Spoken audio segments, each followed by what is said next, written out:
ആകാശവും ഭൂമിയും മുഴുവൻ സമ്പത്ത് കിട്ടിയതിനേക്കാൾ അധികമാണ് അൽഹംദുലില്ലാ എന്ന ഒറ്റ വചനം എന്ന് പരിശുദ്ധ റസൂൽ മുഹമ്മദ് മുസ്തഫ. ഇടക്കിടക്ക് ചൊല്ല്.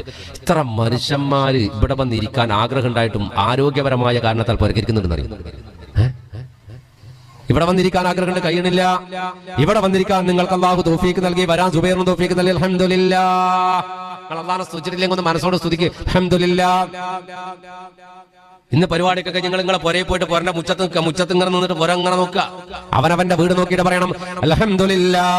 ലക്ഷക്കണക്കിന് മനുഷ്യന്മാര് തെരുവുകളിൽ ഒന്ന് തലചായ്ക്കാൻ ഇടമില്ലാതെ കഴിയുന്ന കാലം സ്നേഹ വീട് നൽകിയ വേദിയാണിത്. അതുകൊണ്ടാണ് ഞാൻ പറയുന്നത്, സ്നേഹ വീട് നൽകിയ വേദി. ലക്ഷക്കണക്കിന് മനുഷ്യന്മാര് തലചായ്ക്കാൻ ഇടമില്ലാതെ റോഡിന്റെ മേലെ പോലും കിടക്കുന്ന കാലഘട്ടത്തിൽ കയറി കിടക്കാൻ ഒരു പുര തന്ന പടച്ചോനെ നിനക്ക് സ്തുതിന്ന് അവനവന്റെ വീട്ടിന്റെ മുറ്റത്ത് നിന്നിട്ട് ആ വീട് നോക്കിയിട്ട് പറയാൻ മനസ്സ് കാണിച്ചില്ലെങ്കിൽ അള്ളാഹുവിനോട് ശുക്ർ ചെയ്യാതെ വൃത്തികെട്ട അടിമയായി പോയി നമ്മള്.